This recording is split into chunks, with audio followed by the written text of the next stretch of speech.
And I think there's a snobbishness with reading books. They are a bit outdated. They're a little bit like playing the spoons and tap dancing and the theatre.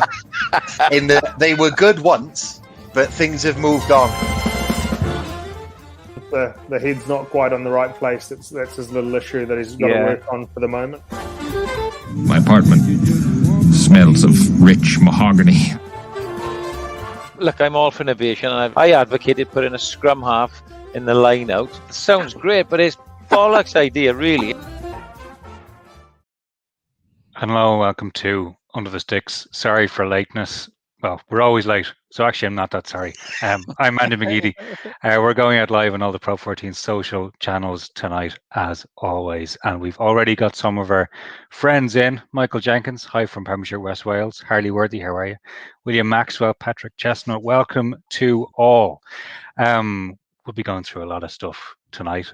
Be very South African focused, because that's where our eyes were on this past Saturday, and our eyes were rewarded, I think. Sean Halley, how are you?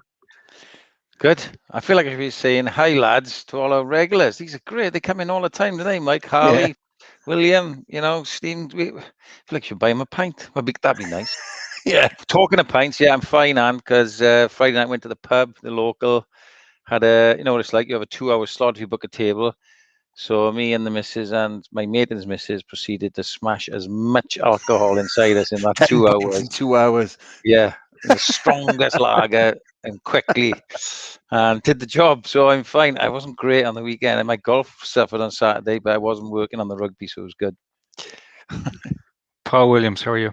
I am very well, thank you, Andy.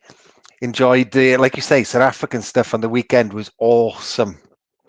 I watched it twice, in fact. It's almost as if they've been a solid addition to proceedings. Like you wouldn't believe. Do you know what? If you notice how much the negativity has dropped off on social media. When you listen. Holly's here. We'll get to the negativity. It's fine. It's coming. It's coming. Yeah, we will. Stephen Sheridan, hello. Fiona's Galway laddie, hello. Rugby Pass.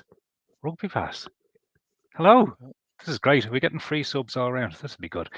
We will get to the Rainbow Cup results from the South African round that was the weekend, because we've a split round. We'll get to the fixtures for the Northern Hemisphere round 4 coming up very soon.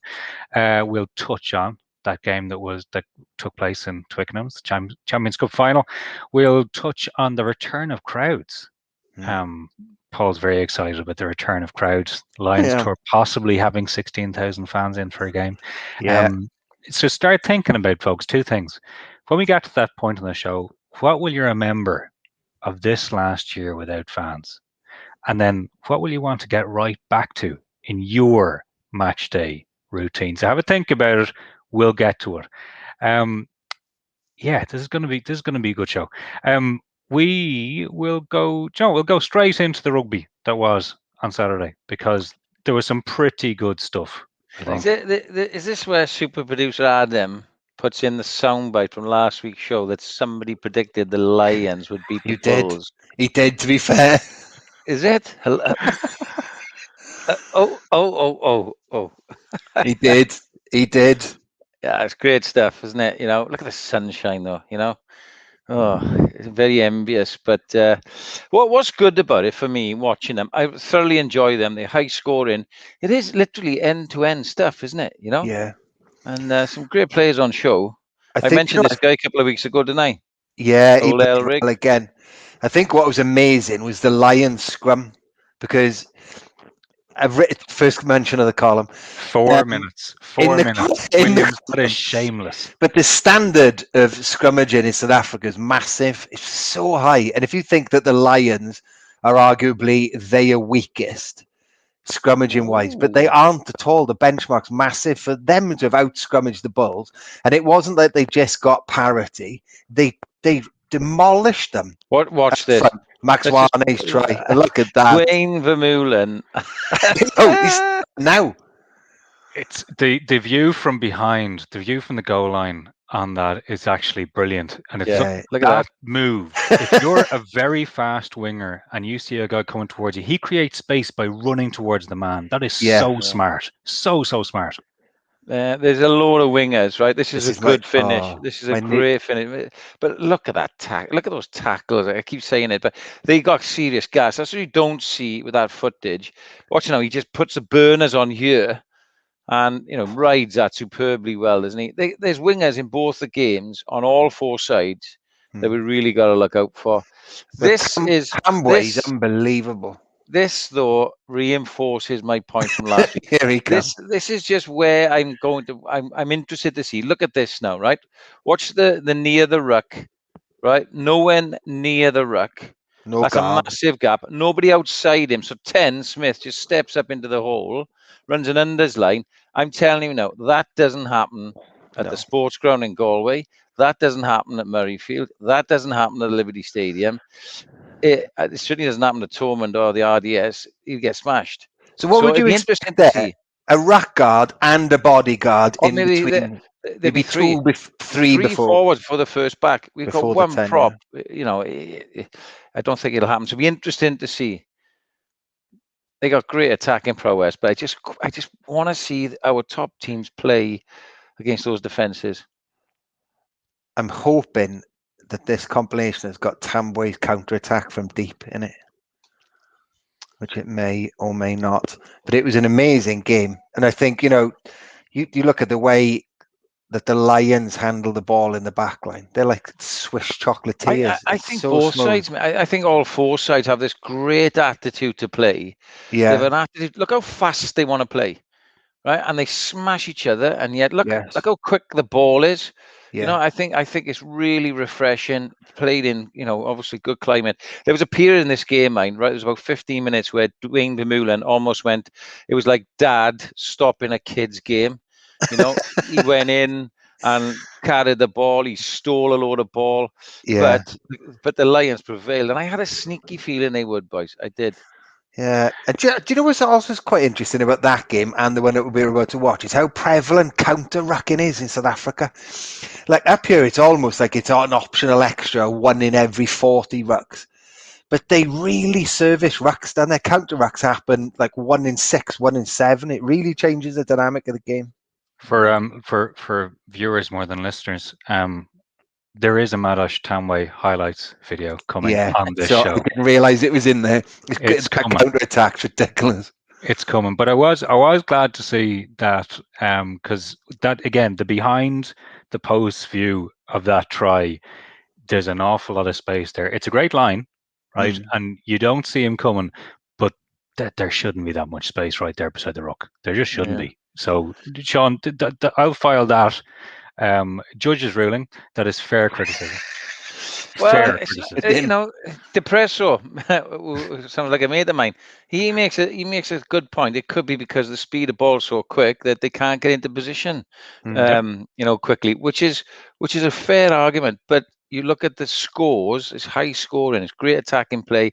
I'm not saying that is too bad. When I saw that, I thought, "Oh, hello." Alarm bells would go in, from a coaching point of view. But it just might be that they're brilliant attacking. Their speed of ball is really quick. They got guys to burn. But I'm just excited, boys, about seeing those matchups. That's all I'm saying. I wonder will that sort of hypothesis prove to be right? So it was Lions 34, Bulls 33. We now move to I'm going to get it right. The Cell C Sharks 22. The HL Stormers 25. The Williams curse lives on. It's the second defeat since I've started keeping an eye on them. 2 from 2 now they are. Losses. Brilliant. Oh, you need to buy an England shirt, man. Even with Kerwin Bosch playing like he did, with this try is ridiculous. That's like a rugby manual in 10. Well, the thing is, with the scrum cap, it's unavoidable, isn't it, making that comparison, especially with that try. Yeah. It was really odd when you watch that try back, though, because look at this. He skins the loose head. Look at that step on the 7. But I'm almost going to say, it's not as if he skins the loose head. It's as if the loose head is prepared for being skinned. And then he steps towards him and he doesn't know what to do. Yeah. And he sort of goes, and he's gone. He's absolutely gone. Yeah, it was a fantastic game, though. It's Oh, look at that nice little. Yeah, Do you yeah. know, today was quite interesting today. I was noticing that Williams has been criticised for earning as much as he is, the Stormers fullback, in the South African press, which is interesting because I think he's a really talented player. But there almost seems like to be a little bit of a reluctance in terms of the wages he's on, which I don't quite understand. Look at that shot of how many Sharks are chasing that play. Did you see that then? It's like 8 players chasing him. It's fantastic. Yeah. So he goes, big man. It's just, they've timed it right, some of these teams and some of these players for the Lions tour, haven't they? Yeah, they really have. It's but again, this sort of stuff, tap and lovely go, break from willingness to Khaleesi. go. Yeah, Khaleesi linking on the outside, a lot of gas to burn. But again, it was a slip-off tackle, wasn't it? Yeah. This is a bit of a theme over the last few weeks in the Holly corner. So yeah, look, he bumped him off, right? Yeah. But it's come from tap and go. I'm just seeing a lot of missed tackles and defensive sort of frailties. Let's have a look at this one now, right? So they've bit in at the first, they've bit in at the third. All right. So there's a high risk on the blitz, and it pays off, right? But the previous try, it didn't. But now, you can see the sides, which I'd imagine that Razi wants a lot of the teams to be blitzing hard under the same On the sort outside. of springbok, from out to in, But yeah, there's a few players here that we used to see, aren't we? There's a lot of boys that we've seen before. But again, the Stormers, what can you say? They go away, they squeeze the scrum. All 4 scrums have had in the last couple of weeks big moments, haven't they? Yes, they have. It really is. It really is a game within a game out there. It's fascinating to watch, and it's something that you didn't tend to see when they were playing like Kiwi opposition, because they almost tried to change to that Kiwi way and tried to sling it around too much. But when they're playing each other, they all scrummage in that manner. It's fantastic. I thought Khaleesi played really well in that game, actually. There was a good point. I see where you're going there, Mr. Holly. When you're saying there's a lot of sort of old names there that maybe if you're from Ireland, Italy, Scotland, Wales, there are some names here you'll kind of know because we've seen them before in different guises. So I'm going to go through some here. Arno Bota. So he's with the Bulls, but we saw him with Munster. Sintu Machezi, Bulls, formerly of Cheetahs, are dear friends, the Cheetahs. Oxenche, Sharks, Cheetahs. Big fan. Yo Panksay, he was a flyer for the Kings. He's with the Sharks. Henko Venter, Sharks from the Cheetahs. Also Reynold Hugo of hat-trick fame from the Cheetahs, now with the Sharks. Herschel Janshis, Stormers, was with the Scarlets. Rabs McSwaney, big fans here. Former top try scorer in the Pro 14 for the Cheetahs, but now with the Lions. Wian Erbst, formerly of Ulster Parish, now at the Lions. Fred Zelinga, we saw that just drop the shoulder, drive for the line try. Former Golden Boot winner in the Pro 14 for the Cheetahs, now at the Lions. And Makazola Mapimpi. Former top try scorer in about 2 games for the Cheetahs in the old Pro 14, now at the Lions. And it's good. You see these guys floating back around. And I know we said at the time that the Cheetahs especially acted as a shop window. Like first season, then we saw, okay, call my agent, let's go. But it's good to see them back. Well, especially players like Oxnish. As soon as you saw him with the Cheetahs, you knew immediately he wouldn't be there long. So then they just get sucked up then towards the top, don't they? So if we were going to say that, so I've gone through 2 former top try scorers in the Guinness Pro 14. Are we going to say that Sean, you like a flutter? Madosh Tambwe, top try scorer in whatever the Pro 16 will be called. He's my new man crush. So I'm saying yes immediately. This comes to my point about the defenses. I think the northern sides would do a lot of homework on this guy. This is something. Look at the space out there. That happens. That's a brilliant kick. But But that happens in all games, isn't it? But look at this. Look at that defense there. I mean, come on. We would watch lovely hands, but that really is quite poor. No, Look at that, though. I can't see that happening. You can't fault that bit. It's what you're saying is the bit before he gets the ball is the problem. Well, like we watch this game. Look at the dog leg there. Look where 11 is. Look where 6 is, and now on the outside, that's a massive dog leg. Yeah, it's lovely hands and skill, right? But it's quite easy with dog legs like that to get it out there. So they're not coming up as one, right? So Adam will play this nicely from the start. So hang on a second. I have a point of information here. Okay. Look at the numbers on all the backs of the jerseys who pass him the ball first. Think how slowly that ball goes because it's all the big cement-handed forwards having to do that grunt, and then totally shuts everything down. And he still makes magic happen. Yeah, he does. He does. But I'm seeing the defense, right? That's what I'm seeing. Now, again, you got 2 blue jerseys. There's no way both of them should let him inside. As good as the step and the glide and as quick as he is. But I don't want to take nothing away from the lad because he's proved this week again that, you know, he's got serious ability. You know, he's got good tactical awareness because he's holding his wing. You know, that's a good step because, you know, at pace, the guy can't do much about that. So that's a clear tactic from them over to him. But then just, you know, this is lovely play. This is a good finish. You know, he rides that tackle really well. He's got serious gas, you know. So he scored. We've seen there 4 different tries from him. Right, 2 the same with the crossfield kick.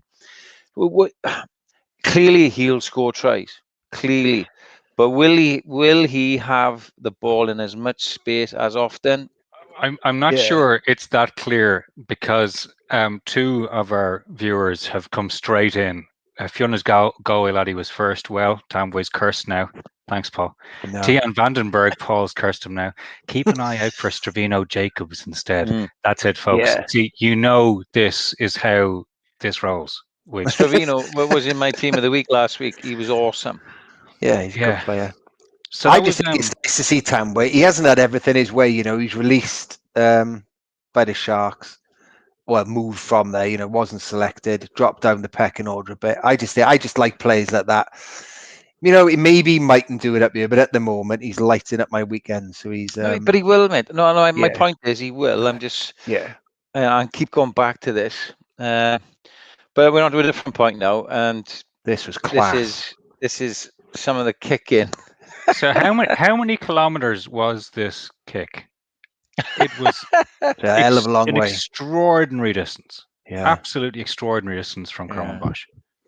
And I think what's in, you know, when people say, can they do it on a wet Tuesday night in Connaught? Stuff like this will help. You know, 60 meters, that's 62, 63 probably, is it? Yeah. And this isn't, and perhaps some of our South African friends, I've been there so many times. I think I'm right in saying that's not altitude, is it, down in Durban? We'll have to wait for some of them. I think up in Joburg, Pretoria is the altitude. But I don't think this is. You can't say, it's going to sail on the altitude. This is a full 60 meters on the angle with a couple of meters of spare. It's brilliant. There we are, sea level. Sea level, of course it is. So that's real. I've only been there 6 times. And they called the Sharks. We should have known. They called the Sharks. Those mountainous sharks. This is very good. We've got along with producer Adam, we've got the ultimate sharpshooter. We've got Andre Mills, Andrew and Swanepoel, all straight in saying, "Yeah, you're grand. It's top work. Well done." Yeah. That's what we need, folks, because we are ignorant. We're learning. We really are learning, and we are loving our South African entourage. It's great, isn't it? Yeah, it really is. We got TM, we got Jubel, Labashane, Glamorgan cricketer. We got loads there. Ultimate sharpshooter, awesome. Well, it's actually something I want to pick up because over the last couple of weeks, I know we had a bit of a tri-fest in that Lions Bulls game. Okay. I'll be fired if you don't figure it out fast. Producer Adam is not happy with my comment about learning. Do you know what? We learn something new every day, especially just before we go on air and we work out what we are going to say today. Redmond's 1980s HR policy. It's why we're always late, folks. It's why we're always late, because we have our briefing at 1 minute to 9. When we should be on air.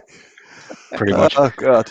But I was going to say was that if you go back, not every game is like this. So it's not like, I'll go back to the example of the Cheetahs again. So a few years ago, the Cheetahs arrive, we make up the Pro 14, and every game seems as it's going to be, I'll score more tries than you.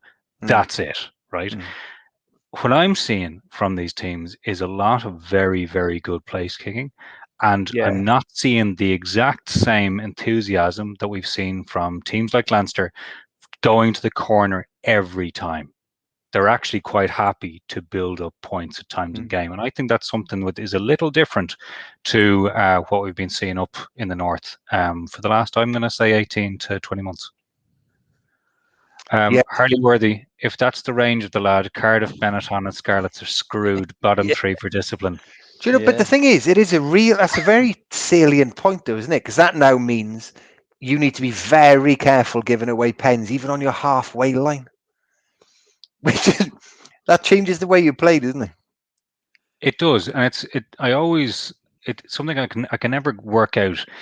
When you have people in your squad who have the potential to hit it that far, I do not know why they're not rolled out every so often. I know. So Rob Kearney was a great example in his early days. He had a massive boot, and Elliot why wouldn't Daly. you? Yeah, Daly's a great example. That you just keep a defense honest when you know, especially in the end of the game, that in theory a guy can kick it from in his own half. It really does change that equation. I think it has to be on form. The sole reason Elliot Daly's in the Lions squad. You know, he kicked a very important kick 4 years ago, didn't he, in the New Zealand series from 55, 60 meters. I think it was second test, or it might have been the third test, keep him in. But, you know, you have to say there's other players on form playing better than him, but he has that in his locker. So Gats remembers things like that, and he knows it's going to be a tight series at altitude. You know, he can kick the ball a long, long way. But I agree with you, Paul. You know, certainly as a coach, always go in with two kickers, one who could go from range. You know, so I was lucky to have Gavin Henderson who could go. He could go 60 meters. You know, easy. And then he had, do you remember Barry Davis who played for the Scarlets? Barry the Bull. Came to the Ospreys, and you knew for a long one that he could pop it. He did it for the Scarlets in Europe a lot. But you look at some of those guys, because they, you know, the grounds are good, aren't they? The air is good. You know, the weather's good. The ones who play at altitude are used to kicking long range, so they're accurate from long distance. Be interesting. And enclosed stadiums, which is a little bit different from some of the grounds. Good luck in the sports ground. Before we get to the table, Tian Vandenberg, important to note, Kerwin can't hit 60 meters every time. Wasted quite a few penalties in the Currie Cup final versus the Bulls on that assumption. That's a very fair great point. to have this South African expertise at our hands. It's great. Pro 14 Rainbow Cup, South African side of the table. It is all change after those results. So the Bulls are on top with 15 points. From those four games. Everyone's played four. Stormers and the Sharks both on 11 points, but Stormers are ahead by virtue of points difference. And the Lions, they're in fourth, but it's not a bad fourth. It's 8 points, and look, we need miracles, but things are alive now. It's great. You go. No, they've been in the game. That's why I tipped them last week. It's the perfect game for them to have the Bulls. But like the bonus point showed, they've been in all the games. Yes, they would do a win. They've been playing well, and then, you know, to have the Bulls was the perfect recipe. You know, so good on them. Good on them. So it's a bit wide open now, isn't it? Yeah, absolutely. It is. We'll get to the fixtures later on, because we've split up this round 4 before we get into combined 5 and 6. We did tee up the Loch Lomond Whiskies Coach of the Month for April, May. I'm told there is a result that it will be announced tomorrow. So we had the voting for candidates. Kieran Crowley. After our, there was a lot of rumour mongering in the comments section. There was accurate rumour mongering, and he was indeed announced as coach of Italy. So well done, Kieran Crowley. Danny Wilson, Toby Booth, and Di Young. Jake White, sorry, I did put in a word. Try. Just didn't happen. Didn't happen. I don't have enough pull. And each winning coach will receive that bespoke bottle of Loch Lomond 18-year-old. Nice. Very The way he nice. dropped it at the end in parentheses. 18-year-old, and we were only given 12-year-old. And that was nice. Do you know what? I'm not convinced that this 18-year-old really exists just yet. Nice move. We've got a You know. tasting coming up. We do have a tasting. We do. We'll sort this out. I think this is where we're going to go to. This is part of this Rainbow Cup. The South African side of this is South African rugby needs actual trial matches for the Lions. They haven't been playing rugby at the elite level, but that's fine because you know what? We're going to get parochial now. That's the South Africans' problem. We have fans. It looks as if we're going to have 16,000 fans at the Lions versus Which is brilliant. Japan game. Japan, yeah. It will be. I can't wait. I'm loving seeing games with fans, even if it's only a certain amount. It changes the atmosphere. Yeah, it does. Paul, I mean, we've been so long without. What do you remember about the last year and a half? Doing this podcast pretty much every Monday with you boys. But it has been weird. When you said earlier, what's the one thing you'll really look forward to again when you're allowed back in to watch? And because I'm such a rugby nerd, I love getting there early and watching the players warm up before it starts. So I like being there, particularly at Cardiff Blues, where you can be down on the touchline. So I like watching them run line-up moves, watching them doing all that stuff. So that's the one thing I'm really looking forward to. And then I suppose my abiding memory has just been, I suppose, how it hasn't really affected the quality of rugby. It's still been entertaining. It's still been great to watch. It'll obviously be better. I mean, you just look at the Champions Cup final. It was great with however few they had in there. It changed the dynamic. It'll be great to have them back, though. And 16,000 is a lot more than I thought it was going to be. I thought we might just get a token, 4,000 or 5,000. 16,000, that's plenty. That's plenty of noise. It's going to be good. Seb Negri, hello, asking if Dean Budd will make a guest appearance soon. Seb, you'll have to have a word with Dean's agent. Yeah. He's just, goes to New Zealand. To get Beddy on. I miss him. I miss old Beddy. I do. Congratulations on that offload the other week, though, Sebastian. That was fantastic. Yeah. And come on, Seb. How about making Holly's Heroes last week, eh? Yeah, you made the team, albeit I snuck you into the second row because there was huge competition in the back row. McGeady didn't like it. No, well done, Seb. I picked you up on that straight away. We want to know, what was the last live rugby game? God, I don't even know. Do you know I don't know? I'd have to really, really think about that. I don't really know. think. But folks, let us know. So the two questions I asked earlier on. So we got some great stuff in earlier on. What will you remember the year without fans? And what will you want to get straight into in your match day routine? Tell you what I remember. I remember the sound of Super Rugby Aotearoa when it first broadcast and we still didn't have games here. Oh, and yeah. There was the sound of a game. Yeah. And it was the strangest thing. It made me feel all fuzzy. I just need to sit down and let this wash over me. And you know what? It took a little time before the empty stadiums kind of seemed normal. Are we used to it now? Well, this is the thing. I'm in the unique position out of all of us, aren't I, that I get to go to the live games now. And quite frankly, it's not enjoyable. I get into the zone and I enjoy watching the game with my headphones on and commentating. When I've said this to you before, when I take them off at halftime to go to pitch side, it's like, oh my God, it's hollow and it must be dreadful for the players.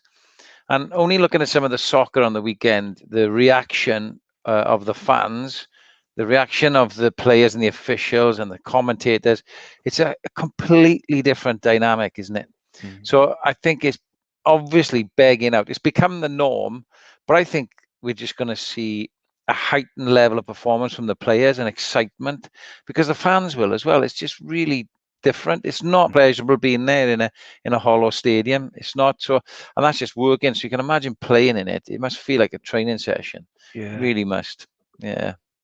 So actually, that's one of those funny things. So maybe it's less of an impact on watching it on TV because we have sort of clever directors doing they're doing tighter shots So you don't have the lack of crowd. We've got a lot of replays. We've got a lot of TMO action, so we can get to that in separately. But it is a different dynamic than being there and sort of hearing the raw, echoey noises, which is what you're getting at, Sean. Yeah, it is. Particularly when the player, I said something in the what was it? It was the Dragons, Dragon Scarlet, and I get quite excited when I'm commentating. And I said something. Obviously, I got my cans on, so I can only hear the three commentators. And I've said something, da da da da da da, and all the subs turned round and laughed. So, and the player on the field turned round and went, "Thanks, Sean." Oh, really? From the field. So I say it was something like, Jonah Holmes, fantastic finish. He's done this all season. He's turned on, and all the subs are laughing. He's turned up and gone, "Thanks, Sean." Oh my God! So I can, it's just not normal, is it? No. I don't know. Think When you the things you've said though. Imagine if you said South African defence in South Africa, you'd be lynched. But you've got to call it. It's no good me flowering over things, is there? No, I'm not one of your marketing executives. I'm a ex-coach. You've got to call it as it is. Absolutely. And if you call it right and you say it straight, the players will respect you and the coaches will. Fans will disagree, but tough. My mind immediately went to when you said you had your cans on. I was like, Sean, to liven up proceedings, has just brought a 6-pack along, and it's just something on. He's necking Moretti's. Correct. Seb Negri has got back to us. He's not sure about the second row for now, Sean, but much appreciated getting into your Holly's Heroes. Hope we're all It was well just otherwise. for the purposes of getting him in the team. That's all right, Seb. Yeah, it's all right. There's loads of stuff coming in the comments section. Loads from past and future. Michael Van Wyck, correct me if I'm wrong.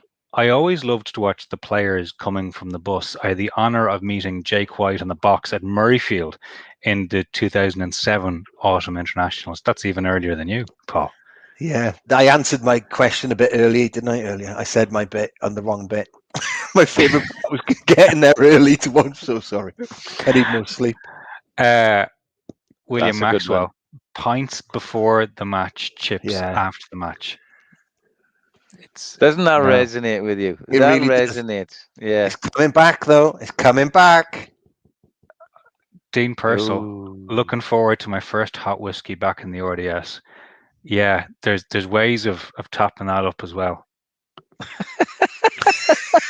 A little wink from McGeady. He's on it today. Fiona's a Galway laddie. So excited for the first Connacht game back. Fields of Athenry will be blasting. Did I ever say how much I enjoyed going to the sports ground Galway? When I was coaching at Bristol, we drew Connacht A in the British and Irish Cup. I was absolutely overjoyed. We had the best weekend. It was brilliant. It was. I love Galway, and the fans brilliant. Did he win? Yeah. That's not the important part of this story, Paul. I'm sensing. I'm sensing it wasn't the crucial part.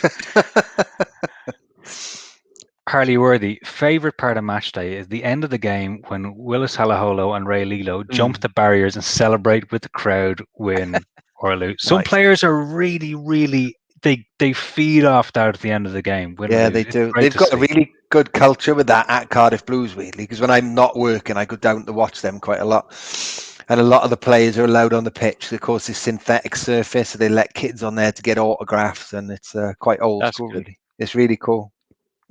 Andre Mills, a good comment there. Pull that up. I think for the rugby nerds out there, the lack of crowd noise actually made the game more interesting, purely for the fact that we can hear the players and live the moment with them. You're not the only person to have mentioned that to me. Really good point. Actually, really interesting. And even some of the journalists on the ground. So when the guys who are lucky enough to be there, they can hear a lot more than they usually can because you have that crowd noise around, and it's given them a different perspectives on it as well. It's a really interesting point. That. Do you know when I noticed Now, this isn't a lot to do with crowds, it's maybe to do with broadcasting, but did you watch the golf, the PGA finish last night? It's You did very well to win at your age. Fair play to you. Yeah, hey, man, yeah, did it for all us 50 pluses. But you all of a sudden now can hear pretty much all the conversations between the caddies and the players. And I find it, as a golf fan, fascinating that you can hear, they got their notebooks 'em out and their rowing. yardage, and yeah, I find it, as a viewer, fascinating. So I can understand why rugby viewers are feeling the same, because they can hear some calls. And for a couple of years now, we've heard the ref, haven't we, on the ref mic? But all of a sudden now you're hearing interaction. A lot of noise, isn't there? It's surprising. Especially with the line out. You really notice line out calls and how much talking there is involved in those little pods moving. There's I hear Ali Craig. Does Sean have an optimum place to watch a game? Oh, good question. That's Ground a really level good versus question. higher up versus behind the post. That's a great question, Ali. Thank you. Look, when I was coaching, I learned very quickly, once I got coaching to higher level with bigger crowds, that I had to take myself up into the stand. Now, there are coaches that like being down on the sideline for various reasons. Me, I didn't like my imagery. I wanted to see the whole of the game, because I was doing so much analysis on this computer from different angles. I wanted to be up, for one reason, so I could be overseeing all of it, and secondly, to detach myself from the hotbed of emotion, which is down on the pitch side. You are a different animal down there. You become a little bit irrational, and you've seen football managers, and I couldn't quite see it. Scott Johnson liked going down there for Wales and for the Ospreys because a bit of a showman and a presence, and that's fine.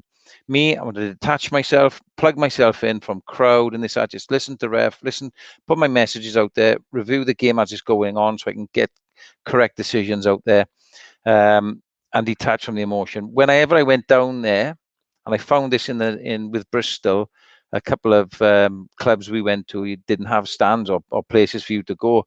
You got embroiled with fans, you got embroiled with other coaches. So I wanted to be up out of the way. I'm going to ask you a nerd question now. So, we always see four coaches or four coaches plus sitting together. So any instructions that go onto the pitch, do they always have to go through the head coach? No, it would depend on the head coach, Paul. Yeah, right. The head so coach a coach could make a call without even asking you, for instance. Look, I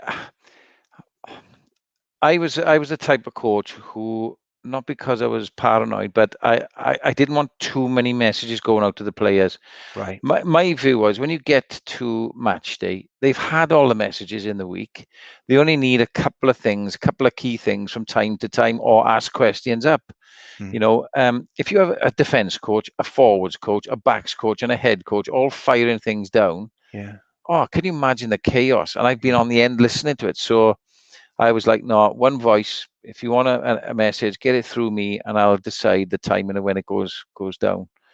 But other times it's just ridiculous. Great question here from Andrew Cowman. And anecdotally, as in my anecdotal video memory, I think this is accurate. The French coaches all patrol the sideline as opposed to in the stand. Yes, they do, don't they? Why in the UK and Ireland? I think it's cultural. I think it's cultural, right? I think, one, the weather's better in France. But to be in the stand. It's definitely a cultural. So if you think of the French people, are very emotional. They're very sort of gregarious and outspoken and passionate, and they lend themselves to those sort of things. I've seen serious dust-ups on the sideline when we've played French teams. I personally want to take myself away from that, But I think after you started, there were far fewer dust-ups when you moved to the stand. That's after he's running from 15 yards, hit somebody from behind. We played too long. I'm telling you, we played too long. I won't tell you who the player was, but he was in a fisticuffs fight with the Toulon coach from the bench. Jesus. Threw a bottle of water, squirted him with water first to calm him down. The coach reacted. Next thing you know, bish, bash, bosh. Bang. Well. Mind you, Galtier sits up top now, doesn't he? They sit in the stands because they always close in on his glasses. O'Gara and John O'Gibbs were up in the stand on the weekend. Yeah. Before we move away from Holly never getting into anything. Oh, I knew this was coming. What do you think's coming? Probably my altercation with Cockers in the tunnel. God, you've got to tell us.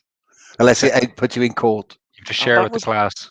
Well, haven't I been over this? We share with our new South African class. It's a lot to do with protection of our players. So it was to do with eye gouging. And it came from a 2-leg European tie. I felt, well, I knew one of our players was gouged. He wouldn't report it, the player, to the match official. He didn't want to get another player in trouble, a Leicester player.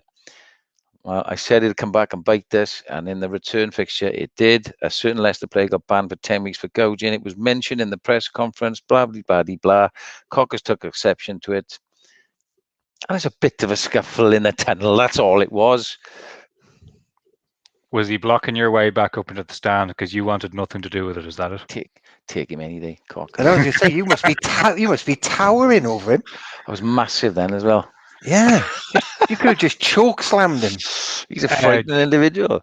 He's a frightening individual. Juber Labuschagne. Yeah, I really hope I'm getting this right. Razzie used to sit on the roof while coaching the Free State. That's interesting. Well, that's pretty impressive because even when he was playing, he was kind of coaching from the ground. Like a very intelligent player. You see a lot of NFL coaches who sit up on the rooftops, don't you? You see the NFL head coach on the sideline, right? And then you that's it. They stick. I saw it on some documentary the other day. Yeah, they send somebody up into the scaffolding. Poor bro. In fact, the NFL is kind of different than college. There's a lot of really weird rules in the NFL about what you can and cannot have on the sideline, and who you can have around the place. Yeah, it's really odd. There's let's go back to what's your favorite part of match day, folks, because there's still a lot of good stuff in here. This is hard. For those wondering, says producer Adam, we will do a mashup of Andy pronouncing South African names. Thank you. Don't put mine in. God. What we should don't stick his in. Christ, we'll be off air. We genuinely could be. I tell you what, I'm going to bring it back to getting back to a game. I'm just looking forward to the really simple things. I'm looking forward to going to a game with good friends and having a nice pint in the ground and just feeling the ground kind of warm up. I'm looking forward to getting into whatever seats we're in. I really don't care where they are, or there don't even have to be seats. I'm looking forward to shouting very loudly. Yeah. It's been a long time since I've shouted very loudly at something, and I'm actually looking forward to that. Yeah, Juber Labuschagne, and I've come this far, so I'm going to continue that pronunciation. Best part of match day, watching the Box versus the All Blacks at a packed out Ellis Park and singing "Ole, Ole, Ole," drowning out the haka. Chills. Oh, they won't have liked that. They won't have liked that. They get very precious about trying to drown out the haka. Very precious. But yeah, that's what I'm looking forward to. It's going to be really good. I think we'll move on. There was another game. Hold on. Gareth Davis. GDD. How's it going, man? Do the coaches on the sidelines rely on someone with a better view for feedback? Yeah, loaded question. He knows they do, some of them. Yeah, they do. But it begs the question, why don't they just go up there themselves? So I think some are down there because they may be insecure. They feel they can get messages on. I've always wondered, what do football managers really get across from their little technical areas? I don't know. It's a different sport, different culture. But there's always somebody in a better position. I tell you what a lot of coaches' teams do. They put one up in the box. They put one, they used to.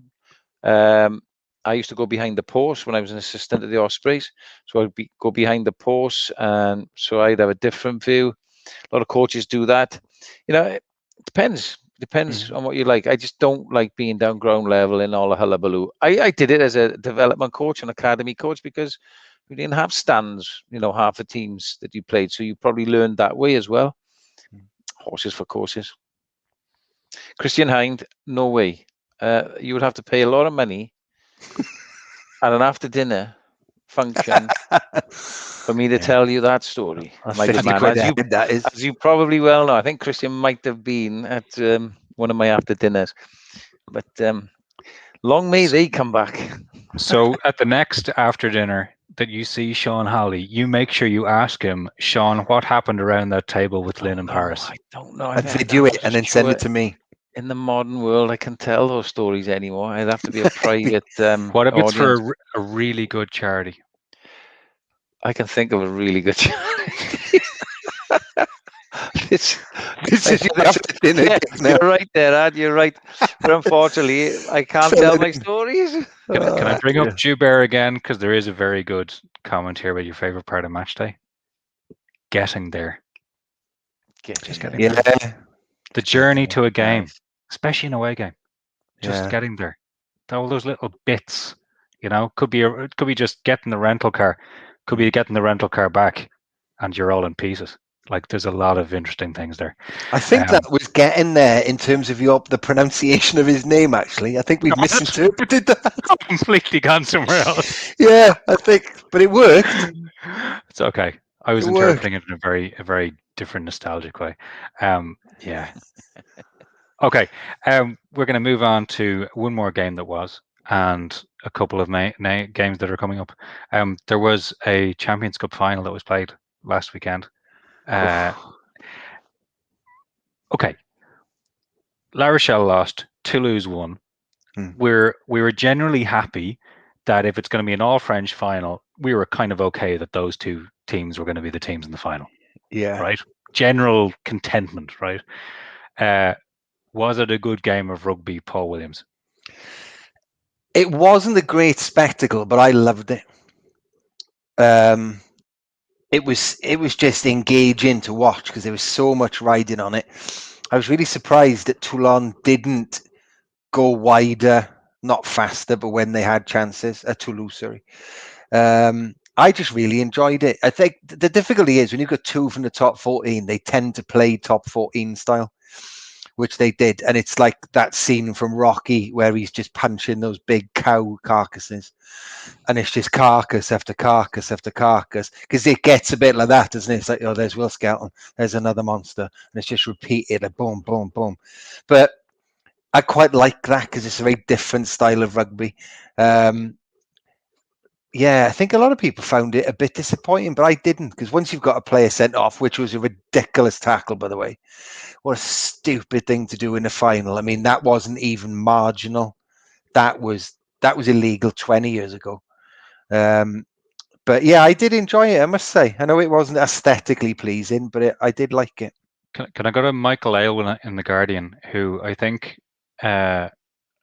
wrote something quite perceptive about this, because we do see a lot of really, really fantastic highlights from the top 14. I mean, there's stunning players, incredible players. And I'm just going to quote him here. It's back on vogue these days to describe the French as oozing with flair after a long decade or so in which they went absent. Those cliches about Gallic elan ringing hollower with each passing year. The truth is, though, French rugby has been every bit as much about brutality and ugliness, even in the years of Blanco, Villepreux et al. Flair is ephemeral, which means at best it rises up only sporadically. He's bang on. Like those French flair teams had monstrous packs who beat 10 colours of shite out of the opposition, and then they let the fancy lads do the thing. And I think that league, with the money that they've got, they literally do buy forwards by the pound. I mean, it's like buying meat or veg. It's done by the weight, If you're 20 stone, you're earning 450,000 euros, and it dictates the sort of rugby they're going to play. But, all the best teams in the world have great packs, and then the backs get to do stuff with the spoils. That's how it works. Yeah, I sort of agree. I think it comes down to the coach. I don't want to pigeonhole, but you look at your standard top 14, mid-table, bottom table, top of Pro D2 coach, they're former French front rowers. Yeah. Which, come on. I don't know. It's no surprise to me, Galtier bringing a different sort of outlook, and carries Ibanez and people like that through with him. But I don't make any excuses for the both sides doing what they did, particularly La Rochelle when they got down to 14. Yeah. Nobody really remembers how the final was. What they remember is Toulouse won. And, you know my feelings on winning trophies. They did it. I was surprised they didn't do it a bit earlier in the game because of the red card, but, credit to La Rochelle and coming back close at the end. But I got to be honest, I'm pleased that Toulouse won it. It's the old romantic in me. My first season of coaching the Ospreys, we drew Toulouse, the European champions, and I'm having gone there and experienced the aura around the place. It's like Man United coming back for me. It's the Rolls-Royce European Rugby with DuPont and Tamac and Co. Coming into form. I think it's right. They should be at the top. I think they match Leinster now, are they? Or they may be superseded Leinster with a number of championships, 5 compared to Leinster's 4. So they're out there and they're back at the top of Europe. So I'm pleased for that. And La Rochelle are knocking on the door. But Toulouse are back. Well, they'll have another crack at each other now, won't they?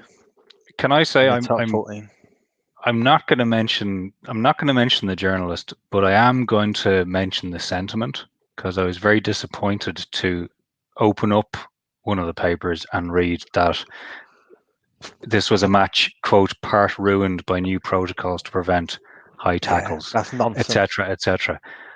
I just don't understand why. I don't understand when you see a collision like that and you say, okay, and that's where you go. I do not understand where you want the game to go with a comment like that. I don't get it, and I think it was very much the exception, and that's why I'm not going to go to town on this. But that sentiment still exists, and it's unfortunate. Yeah, it does. We've got to get away from this notion that cards don't ruin games, dangerous tackles do. And then once you've got that in your head, it's easy to understand. Yeah, it would have been an interesting one if there was a 20-minute red as well.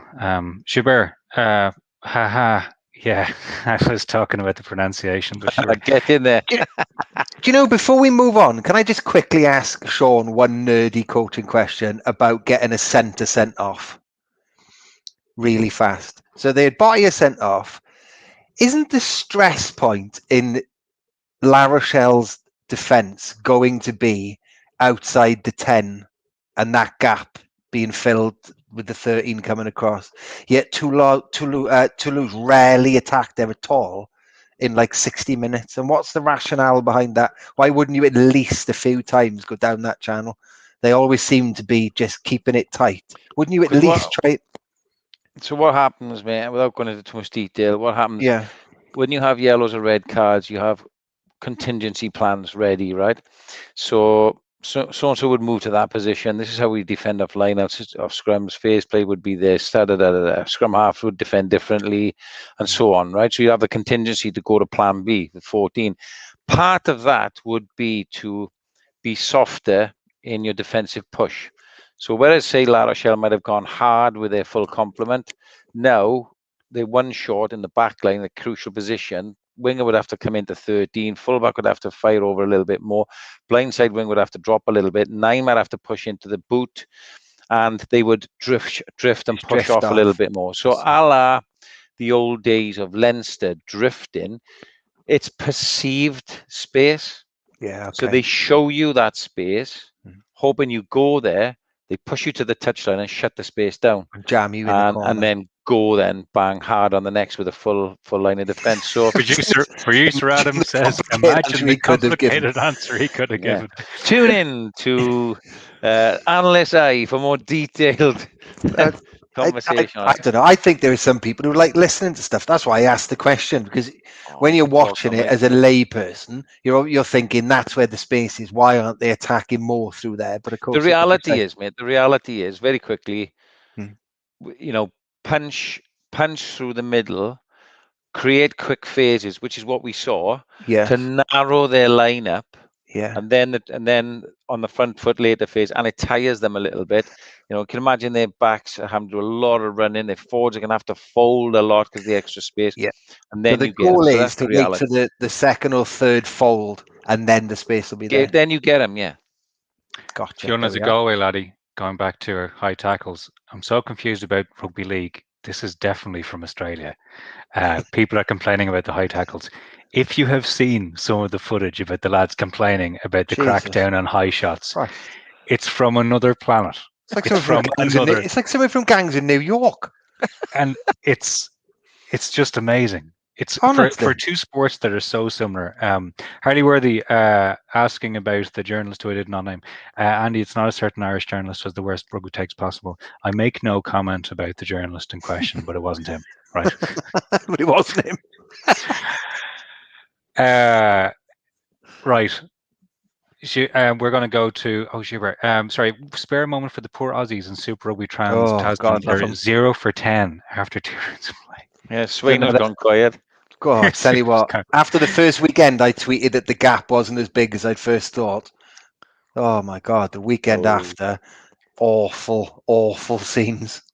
This is going to be hilarious when he rolls out the exact same tweet as soon as we have our first full rounds of the South African teams coming up here and playing against us.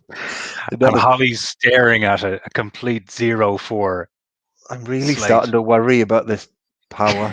It's awful. Williams' power is extreme. Here we go. Sorry, before we lose this, good question from Hein. Right, this is for Sean. What player would a coach rather lose to a red card, a forward or a back? I think you would. Good question, Hein. Thank you.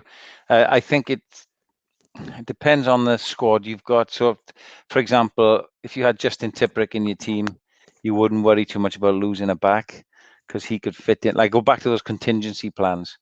If you lost a back rower and you got Mike Phillips a scrum half, you don't lose that much. You know what I mean? Or you've got an Andrew Bishop in the centre, or Robbie Henderson or something. Henshaw, sorry, Robbie Henderson, Robbie Henshaw. So I think it's horses for courses. Again, you might be playing a loose side with quick backs, then you don't want to lose a winger or a 13. Like La Rochelle, if you were playing La Rochelle, you wouldn't want to lose your 13 because they throw it about and get white. You want to play any of these South African teams with the wingers that they've got. You don't want to lose, a winger. But also, Hein, you've got the opportunity, if you lose one and things don't go right, to sub one off and bring somebody on. So you can take a forward off, bring a back on, or vice versa. So there's ways and means of covering it. Geraint suggesting back three is perhaps the most difficult to cover. Again, personnel, you might have a 10 on the bench who's really adequate and a 10 on the field that can play 15, and your 15 move to wing. It is difficult because what you don't want is like having to put a scrum half on the wing. Yeah. Against somebody like Shane, or Anthony Watson. That's when you get trouble. So he's right. For non-regular listeners, Shane is Shane Williams, who is basically part of the Holly household. Sorry, yes, he is. Quiet, Shane. Quiet. He's just sitting behind that chair. He's actually just out of shot. He's standing up right beside. You can't see him over the camera. Oh, I love him. Fixtures. So we did have, that was the weekend that was the southern part of round 4 of the Rainbow Cup. We now have the northern part. Now remember, we have 3 rounds to go, but the northern hemisphere teams are playing 2 games. There's bye weeks all the way through, so just keep an eye on that. Friday, May 28th, Munster playing the Cardiff Blues. Got really excited, because I was given my rota. What are you I doing? got really excited. I got Munster Cardiff Blues. I was like, yes, I'm going to Tormund. It's back on. I'm going to Limerick. I'm going to the Claws pub. I can't wait. I'm doing it from a studio in Birmingham down the tube. With no aircon. So this is where the narrator comes in and says, we'll all pretend you're actually at the ground. The thing is, people will know I'm not at the ground. So I apologize in advance if anybody's listening on Friday. I've actually, sorry to cross sports for a second, but it's actually funny you mention it because I was listening to a baseball game from the States. So I was doing some gardening, stuck something in my ears, and they don't travel with the team to the away games because of COVID. So they're doing it and relying completely on the TV director for baseball.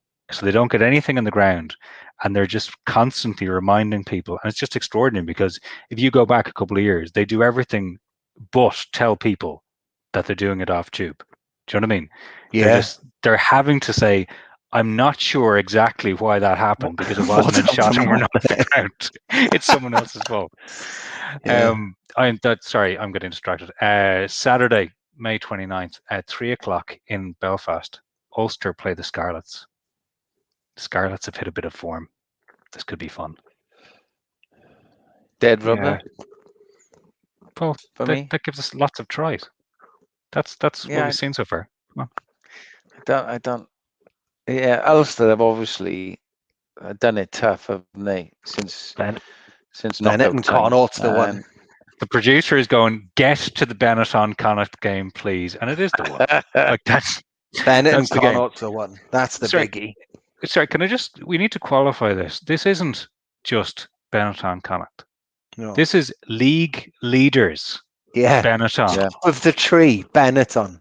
Facing Connacht, and we'll get to the table in a second. But Benetton are way out in front. They're 4 points clear right now with 2 games to go here. So this is going to be good. They play Connacht, play them at home. This is a big game for Connacht because it's so tight between essentially Munster in second down to Connacht.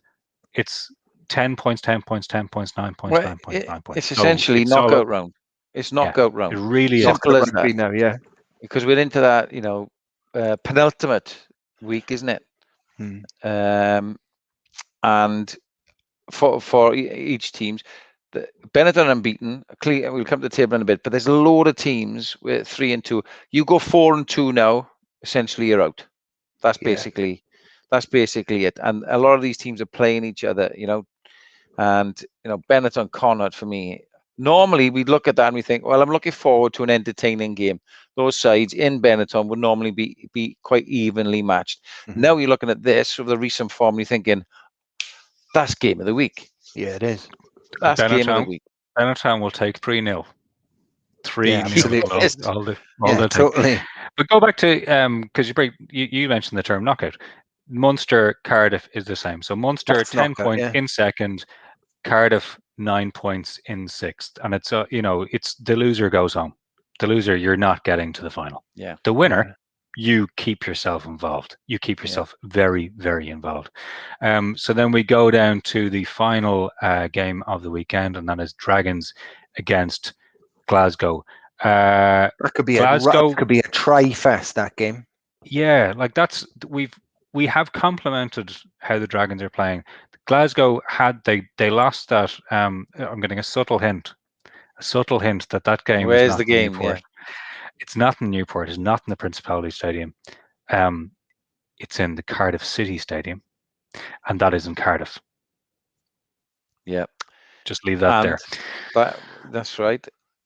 And really, I have it on good authority that Glasgow might go very strong. Really? Yeah. Have you been talking to a certain Glasgow coach this week? No, I can't say that. You cannot confirm or deny that accusation. Dragons are essentially out 1 from 3. That won't come and bite me, I don't think. But Dean is experimenting, development, good experience for players. I think it's not that Rodney Parade. This is a chance. I would see the Warriors would see this as a chance, maybe, to push for a final. Well, they can do it. I mean, they're in fourth again. They have a bad points difference. That's the thing that bites them in the ass. So actually, if what you're hinting at is right, is if they actually rolled over the Dragons, right? If they really roll them, then they solve 2 things. They keep themselves in the hunt, having lost that game in Benetton. That was the big shock on the opening week. And they solve their points difference problem, because it is a big points difference problem. So that's why it could be such a good game, though, because it depends on what team Dean Ryan picks. If he picks Jonah Holmes, he could score another 15 tries. The form he's in could be about 30 tries in that game. Yeah. So here is the table that we have been referencing. So Benetton are leading. They're the unbeaten Benetton. The top scoring Benetton. 14 points from those 3 games. Munster in second. Munster, Ospreys, and Glasgow all have 10 points, and it is all down to points difference. And that goes from plus 48 in the case of Munster to minus 10 in the case of Glasgow. That's what 2 close wins and 1 thumping will do for you. Leinster, Cardiff Blues, Connacht are all on 9 points, and that runs from Leinster plus 9 points difference to Cardiff and Connacht. Not as good as that. Let's leave it there. Dragons 7 points, Scarlet 6 points, Edinburgh 5 points, Zebre and Ulster. Very surprisingly, no wins, 3 points. That's where we are with the northern side. There's so many sideshows, isn't there? So many sideshows. Excuse me. All of a sudden, we're not mentioning Leinster. I know. Look at Leinster. I know, right? But so they've won 2. They've got to go to the Glasgow Warriors, and dare I mention the Ospreys? They've won 2, right? Good win last time against the Dragons. Could have been a sticky wicket, but they've got to play Benetton and Connacht. Yeah.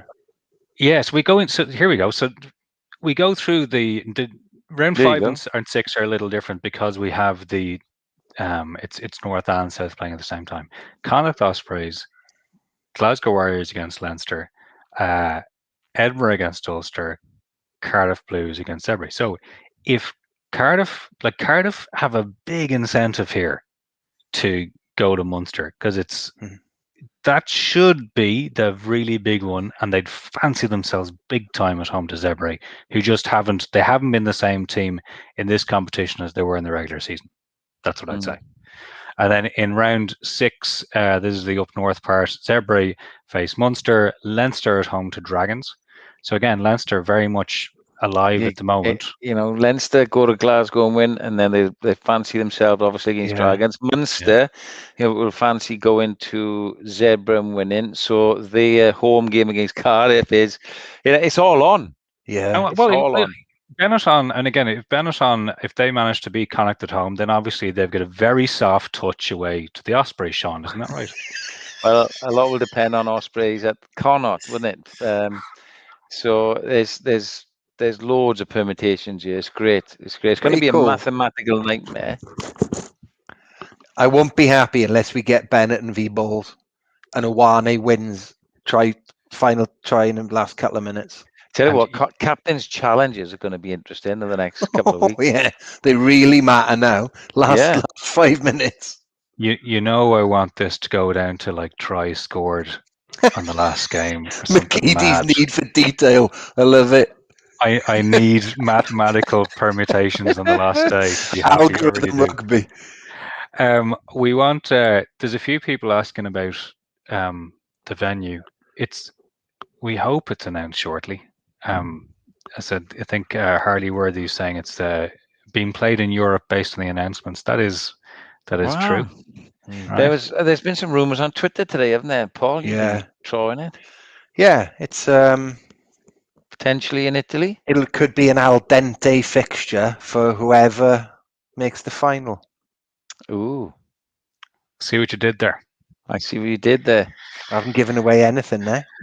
No, not at all. But we'll see. Language. Yeah, I am. Thought that might have been said for a minute. If it was to be a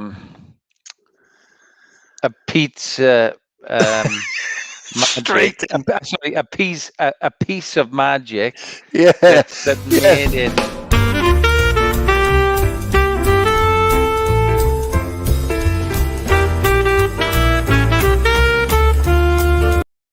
That's all. Hold on. Notes again. We're not playing the Andy's having a tactical moment when Andy said nothing. Andy said nothing. Yeah. No, but well, we'll find out tomorrow, I think. Yeah, exactly. Yeah, we will. And we'll come back around to it next week in the show. I think we're running to the end of the show for tonight. I think. But yeah, that's it for this week on Under the Sticks. That was a podcast brought to you by Pro 14 Rugby. That was Paul Williams. Thank you, Paul. That was Sean Thank Holly. you, Thank you, gents. Sean. Thank you, Adam Redmond in the background, and who you saw for a very brief time tonight. Chiefs girl, you're She's late. back. How are Oh, you? We haven't seen you in a while in the comment section, but it's good to see you. But we're just finishing up the show. My name is Andy McGeady. Thank you, everybody who's joined the show, especially in the comment section. All our new South African friends.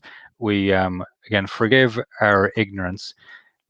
We are learning, even though we're supposed to be experts here. You guys, you bring us the knowledge as well, because until we get out there, and I've been straight up here, until we get out there, I've never been to South Africa watching rugby. I really want to go to South Africa watching rugby, and it will give me a different appreciation for it. But we're really excited to have you along for the ride at the moment. That was Under the Sticks. We will talk to you next week. They call me cheetah, cheetah, cheetah. Ooh, cheetah, cheetah, cheetah, cheetah. I love my cheetah, cheetah, cheetah.